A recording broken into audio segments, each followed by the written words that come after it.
қазіргі уақытта біздің өмірімізге дендеп енді, сондықтан оны осындай үлкен қозғалысты, бүкіл әлемдік дүниежүзілік қозғалысты тоқтата алмаймыз. Біз оның ең жақсы деген, ең ізгі деген ұлтқа, елге пайдалы тұстарын алу керекпіз. Оның ішінде қазіргі уақытта бір кездердегі бұқаралық ақпарат құралдарының кәдімгі дәстүрлі журналистерге қойылған талаптар басқаша болса, қазіргі мультимедиалық уақыттың өзі дүниеге әкеліп отырған сол мультимедиалық деген ұғымның аясындағы мультимедиалық журналистке қойылатын талаптар күшейіп отыр.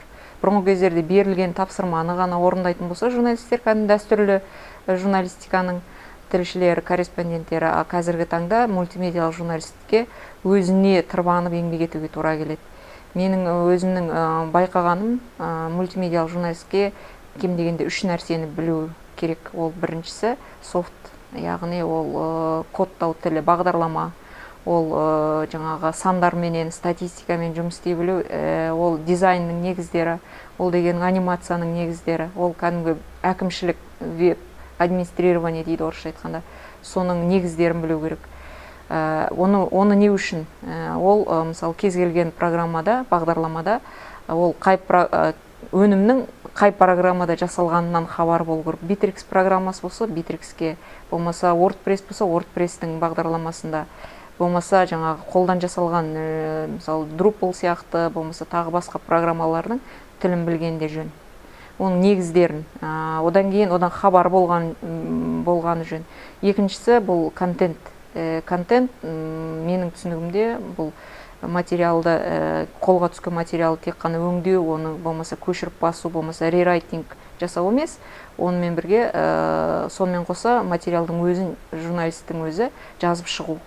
Мультимедианың тілінен ыңғайлап, кәдімгі гипермәтіндерге қойылатын талаптардың ыңғайында жасап құрастырып шығару. Ол жерде жаңағы бірінші айтқан софттың негіздері көмекке келеді. Себебі ол жерде сіз видеоны кесу керексіз, оны монтаждау керексіз, аудиофайлды тіркеу керексіз деген сияқты дүниелер бірінсіз болмайтын.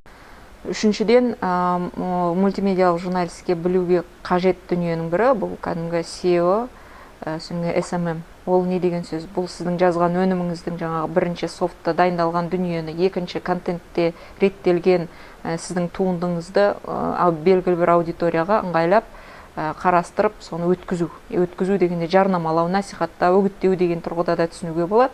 Оның да өзгеше тілі жоқ, бірақ жазылған дүниелерден, осы интернеттің кеңістігінде, әлеуметтік желілерде жазылып жатқан дүниелердің негізінде де қарастырып, содан үйреніп, өзіңізше жаңа бір айла тәсілдерді, әдіс тәсілдерді қолданып, жақсы бір дүниені өткізу.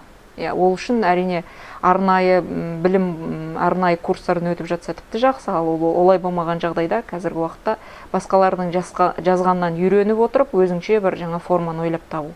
Әрине осы үшеуі біріккен жағдайда, менікі бұл қысқартылған нұсқасы, бұның ішінде софттың өзінің өзгешеліктері бар, контент тұрғысындағы дүниелердің ішінде игеретін, білетін дүниелер өте көп. Себебі материалды жасау барысында сіз оны тақырып қою деген мәселе туындайды. Оның этикалық қырлары болады, оның шығармашылық әдістер болады, шеберлік сыныптары, ақпаратты өткізуге дейін қаншама процестерден өтеді.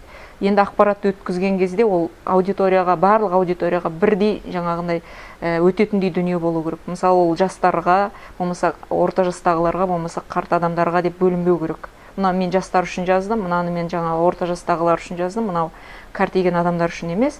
Барлық ұсынған дүниеңіз барлық аудиторияда бірдей жаңағындай талқылаудан өтетіндей болса, онда осы үш кеңес мультимедиалық журналистикада үлкен нәтиже береді деп ойлаймын.